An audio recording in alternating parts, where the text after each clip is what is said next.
That's it's one of the reasons I'm quitting NoFX, is because I want to find better ways to bring to help people find happiness. Went against the point I was just making, but I think he has done that with no effects. Now, if he personally is no longer satisfied or satiated with that, that's fine. That's fine as a personal decision. And I'm sure, like, obviously, he's got his reasons. He's the one creating the freaking thing. But I do think it should be noted that NoFX does bring joy and has done that for 40 years. What's up, guys? What a weird time this is if you're a NoFX fan. On the one hand, you have amazing shows coming up in so many cities, but on the other hand, the band is coming to maybe an end. But like the members are still active. Eric Melvin's doing the Melvinator, and maybe more importantly, Fat Mike is really pouring a lot into the Punk Rock Museum in Vegas. He's been doing a lot of media, but I haven't been able to check a ton of it out. But I thought, what the hell? For this video, let me see what he had to say to Finn McKenty. People think of you as a smartass and stuff, which you obviously are, but I can tell that you also take this really, really seriously. How much responsibility do you feel to like tell these stories the way they deserve to be told and represent these scenes and that side of things? Well, absolute responsibility.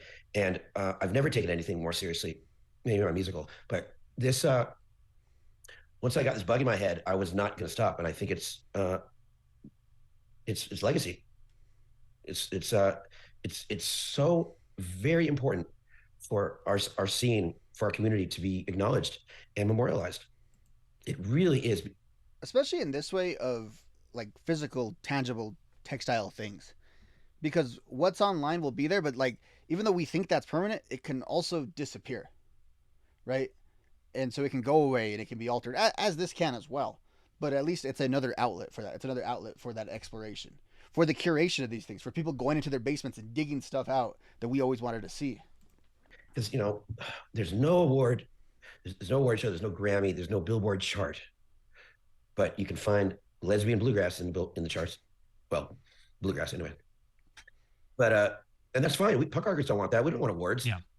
But a museum is perfect.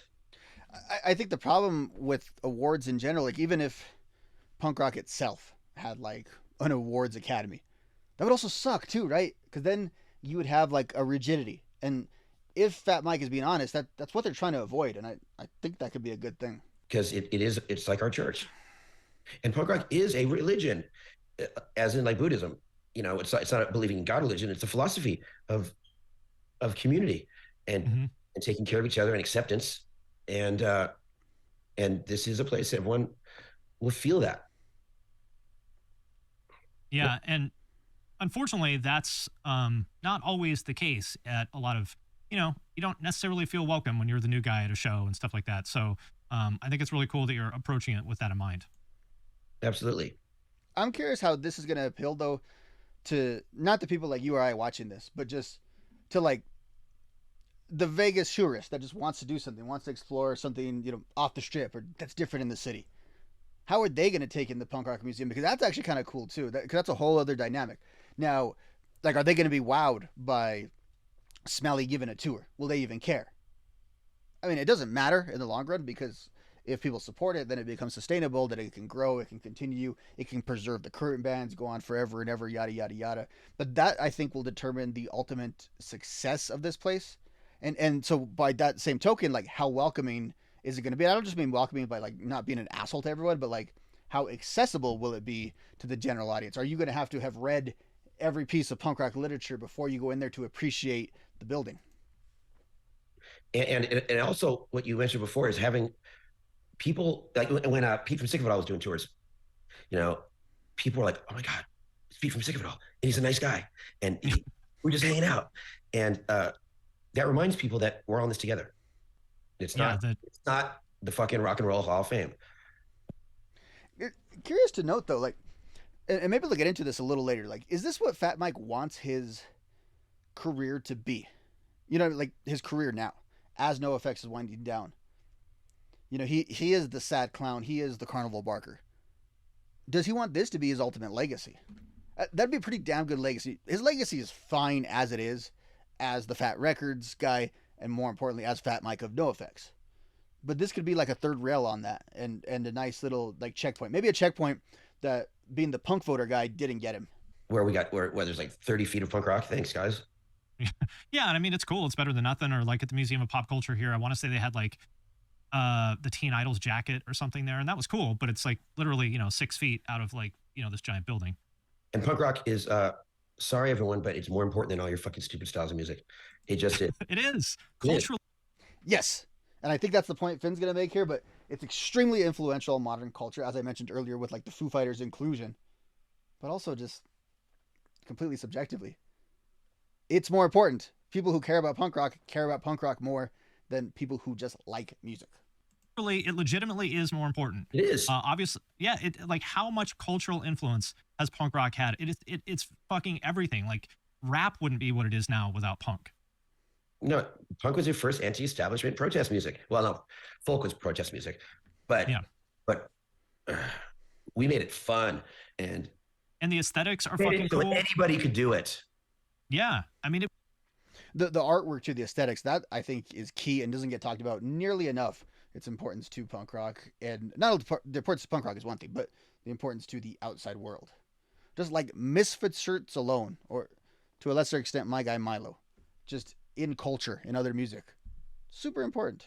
It really did legitimately change the world, and if you believe that culture needs to be documented, punk needs to be documented. It's every bit as important as like modernist painting or any other kind of cultural movement in the past 100 years. It's more important than modernist painting, dude. Come on. Well, hey, listen, I'm a big fan of modernist painting as well. I'm a big fan of Nautism, Because, people are not going to like to hear this, but it's a fact. Like, you look at the artists that, like, Brett has been signing to Epitaph in the past 5 years, they are punk. Whether people like it or not, a lot of people call them, emo rappers and whatnot. And you look at the comments on the Epitaph Facebook pages and stuff, and people are all upset about it. But Brett is right. They are part of punk, and they deserve to be represented in this museum eventually. Well, absolutely. Absolutely. We're not fucking critics. Yeah. Yeah, and there's a big difference there. And I'm surprised. I was doing some headhunting at when we were young. I was walking on bands' trailers that I've never met before, and they're like, Did they know him though? Did they think he was gonna like fight them?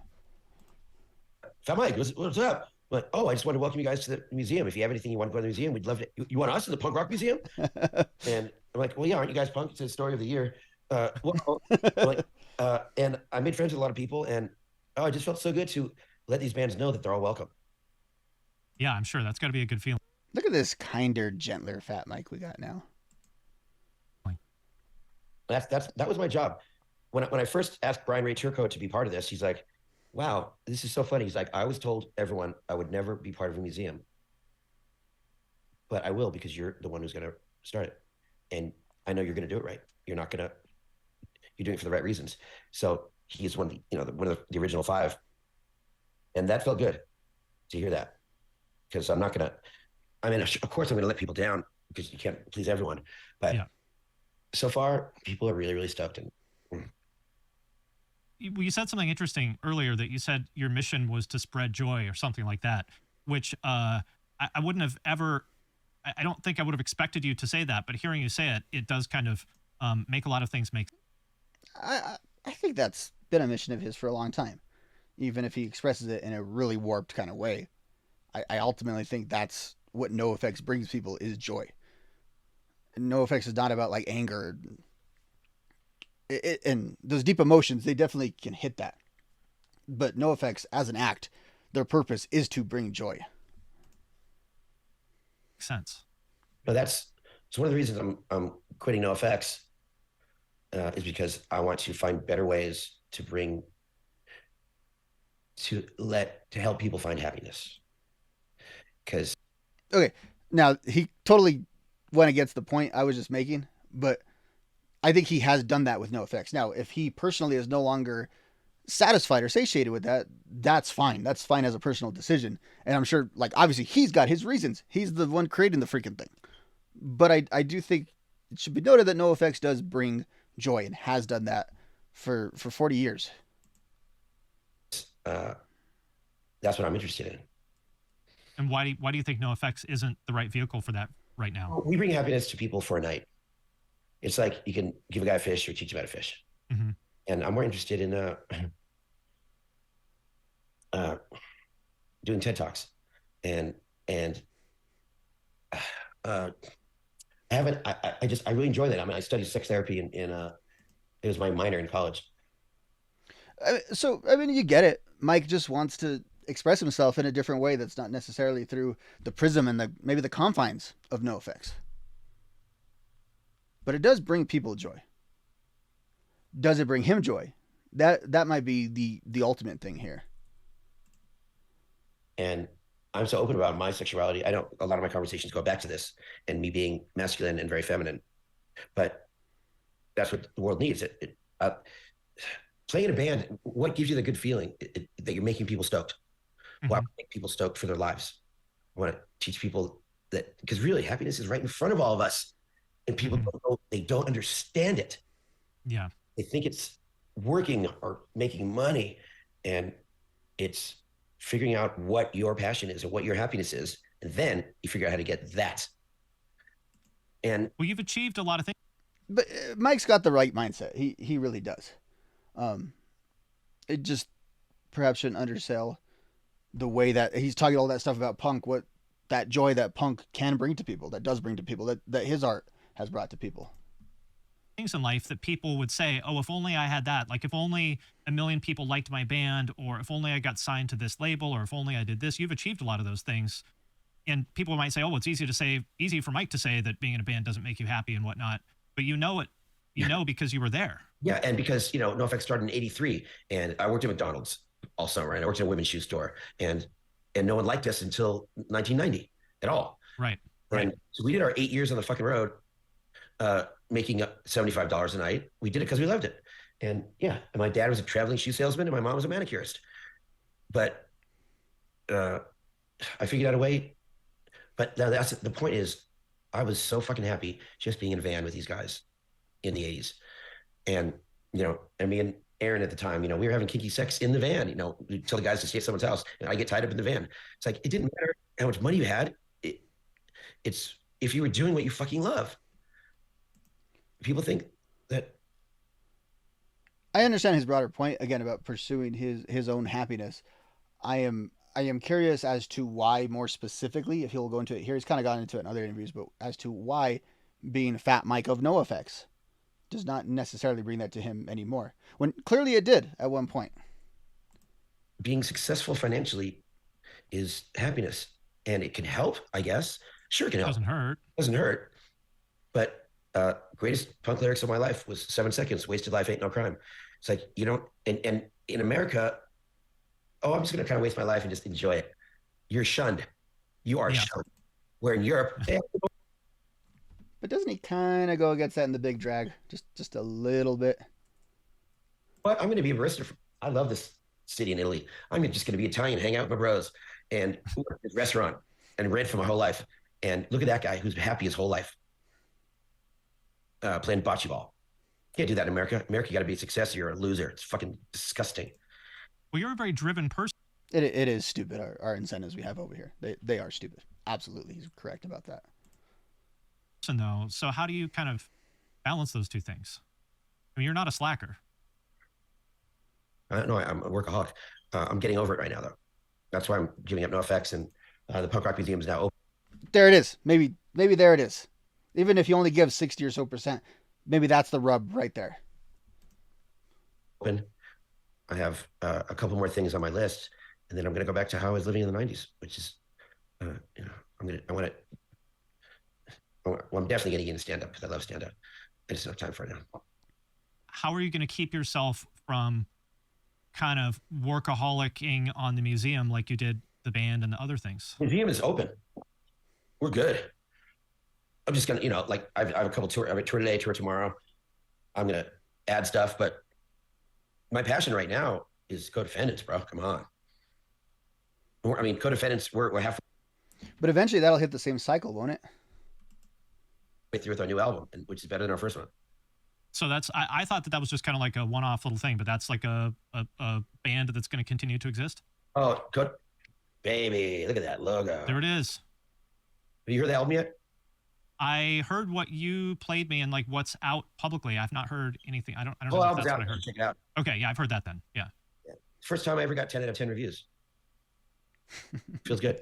And Co-Defendants played with NoFX in Austin on a big stage, and it was really exciting. Yeah, it's cool. It's cool.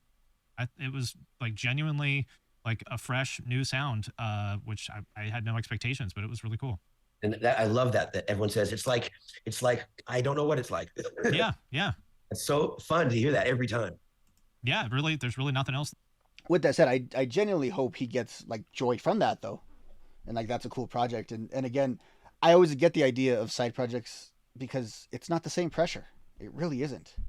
You don't like. There's an expectation of if NoFX were to turn into the Co-Defendants, we'd all hate that.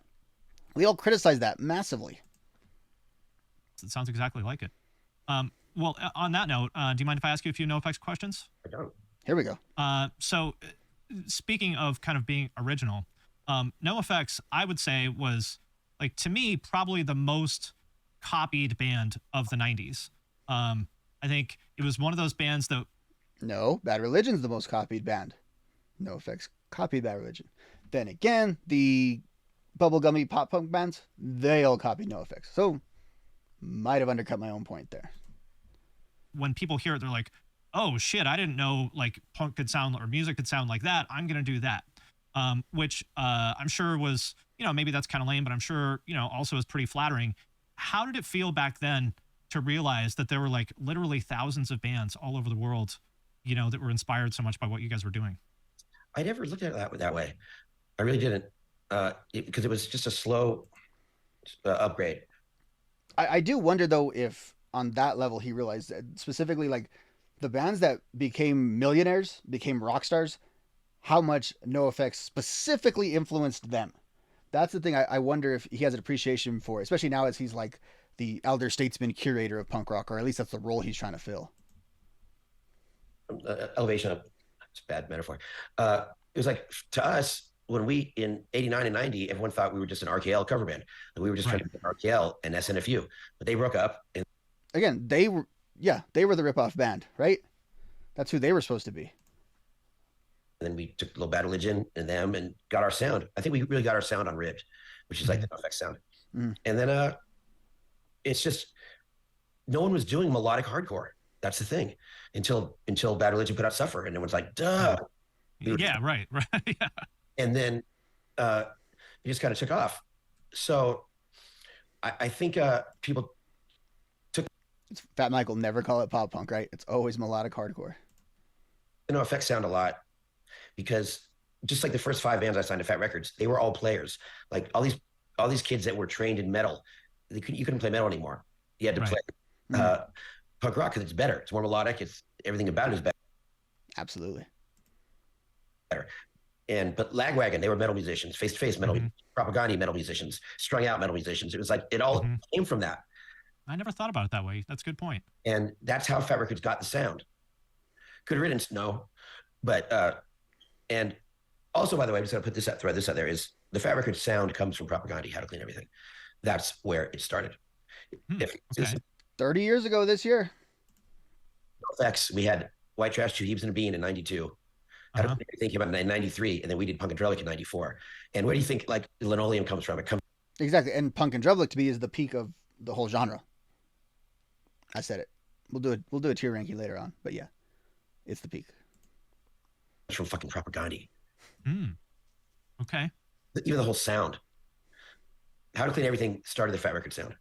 Wasn't NoFX. So, okay, so I see. Interesting. So, Propaganda is one of those bands people bring up to me as like, and also like, yeah, White Trash is still a little more scattered than the tightness of the record and the consistency of Punk and Drublic.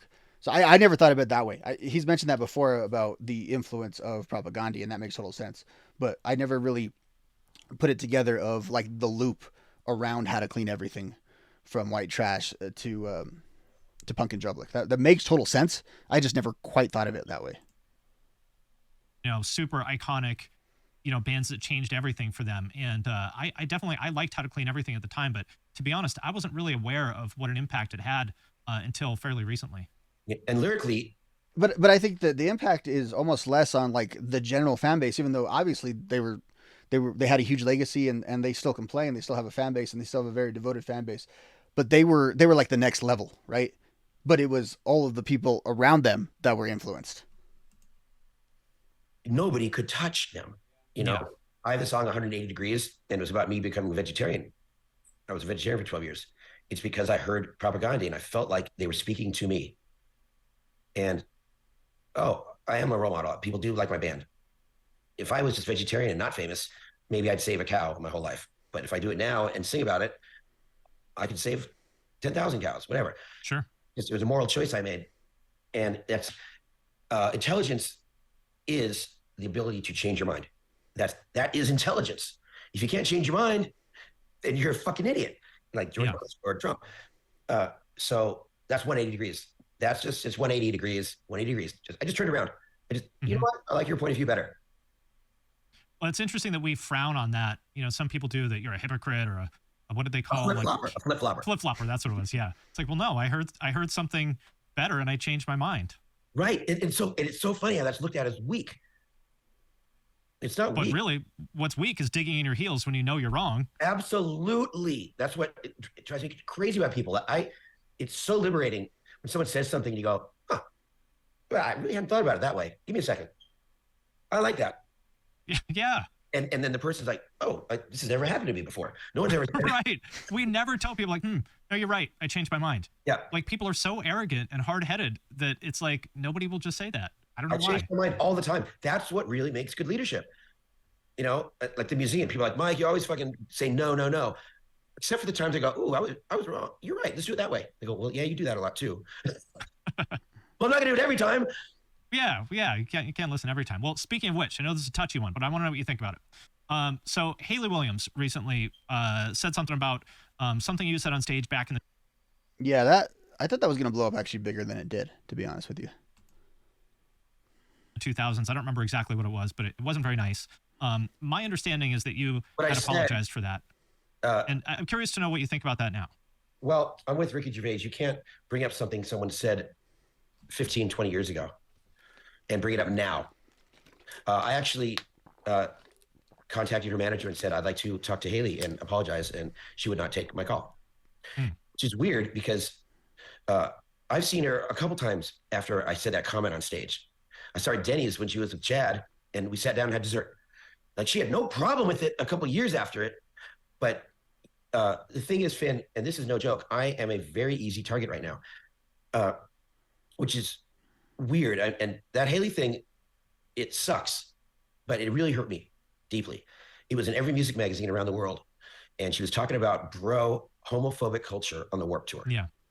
And you can see too how that would very specifically hurt Fat Mike, that type of characterization. Queer motherfuckers. And we have been flying a gay flag for the past 20 years. Like, who the fuck thinks that NOFX is homophobic? Right. She didn't say that, but she put me in the same line right after that and said bro culture, and we're not bros, bro. You know, and what I said is, well, first of all, if I'm talking shit about your band on the Warped Tour, you're stoked. Yes. Because badge of honor. I'm aware of your band. And by the way, I talk shit about everybody, including, you know, I call Bad Religion bald religion. Yes. That's the point. He finally made it, peeled back the curtain that people don't get about his shit talking. I talk shit about everybody. And she had no problem. And we were very friendly. But her manager said, who can you bring up about being late? Oh, Fat Mike, he's an easy target. That's why she wouldn't talk to me. You know, I mean, if you see, I went to the fucking Bible study that she was at. Mm-hmm. Yeah, I remember that. Yeah, and it was fine. I was very. It's another one of these things people bring up as you being an asshole, but there's video of it, and everyone there is laughing, and they don't seem to be too upset about it. I wasn't giving anyone shit. They were all saying what bad people they were, and I was like, oh, I'm a good person. I don't know about you guys, or lie, but I wanted to apologize because she is a woman, and I was going to put a big photo of her in the room of the museum. She definitely deserves to be there. Mm-hmm. They said they didn't want to be in the museum. Oh. And because she said some very nice things about sex workers and homosexuals. And I thought, I want that quote. That's cool. And then, but they didn't want to be in it. I was like, fuck it. I'm going to put them in anyway, because this is important. And then a couple weeks later, she goes after me. And then my staff was like, you know what? Fuck her. She doesn't want to be part of this museum, and she's talking shit about you. What I said was, Haley over there from Paramore, great singer, she gives shitty rim jobs. No, I said she gives really good rim jobs. I'm sorry. And I didn't mean it, because she doesn't give good rim jobs. No, but that's a shitty thing for me to say, because she's a woman, and if I would have said it about their guitar player, it would have been fine. Different. Yeah, but rock and roll is sexist. Yeah, it is. And she gets so much shit for existing. Yeah, I can understand why she would be sensitive about it.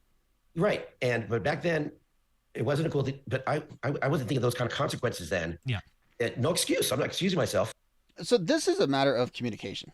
Like, if they were to be in the same room together, they might not come to an understanding, or maybe they might not get along, I should say, but maybe they could come to like an understanding. But at the current time, it's just not going to happen. And then so it does what he's saying, not necessarily their true full-on feelings toward each other, but how we aggregate that and talk about that and categorize people. That is really the story here with this whole situation. Well, so there's a few NOFX shows left. Is that right? No, we're playing all the way through October 2024. Okay, so I thought it was October of this year for some reason.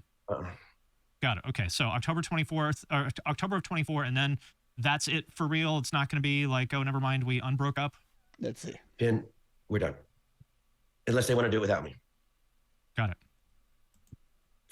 That's not viable, right? Like, I can see it. Let me clarify. The Noise for a Name tour and shows that happen, that's a little bit different. The singer had passed away, and it was of tribute to him. There is simply no way you can present something as NOFX. Like Malvinator can tour, whatever. You cannot present something as NOFX and Fat Mike not be a part of it. So that has to be off the table. It's such a gift to be able to say goodbye to all these people. And, our second show in Austin, I could barely even say, thank you so much for coming to see us for so many years. It means so much. And then, I was crying, and I went out and shook everyone's hand and thumb wrestled and got my tattoo of it's a 40 ouncer for NOFX. Mm-hmm. It's 40 years, 40 cities. And Cameron, our promoter, was doing the whole tour from Brouhaha. He was like, I've never seen you guys so good, because we practiced. We had 6 rehearsals. He seems genuine about it. He really, really does. He seems genuine. Which is unheard of. We usually practice for 4 hours, and we learned all these songs we've never ever played before. And it was we're not giving 60%. We're giving 100%. Sure about that? So it seems like I don't know. It seems like you are in a more a more contemplative place than you have been in the past. I'm in a very peaceful place right now. I was like in the best mood for 24 hours after that last show, and the museum is so good, and I have so much gratitude. I just have so much gratitude right now. I'm not, and doing this interview with you is really nice. Thank you. Glad to hear that. I appreciate that. I like you as a historian a lot, and thanks for giving me the time. Yeah, well, I appreciate it. I know you have a lot going on, so I will let you go. But thank you very much, and I will be excited to come check out the museum once the baby's old enough to be left alone. Oh, the baby's never old enough to come to the museum. We have a sign that says, "Children are allowed, but not welcomed." I'll see you later. Awesome interview. Entertaining to sit through. We got some insight. I would say we got very little new information. What we did get, though, was very little new information. What we did get is some retrospection and some context, I think, for Fat Mike to add to things. And I think he's as clear as day of them being done. I don't know. I know I'm going to put this video out, and in the comment section, you're going to say, nope. They're not done. They're not done. I believe, as of right now, Mike believes he's done. I think more so than NOFX not existing anymore, the thing he's most at peace with, he's very comfortable not having to be Fat Mike of NOFX. That's my big takeaway from this interview. If you just want more NOFX content, go ahead and click right here on the screen. See you next time.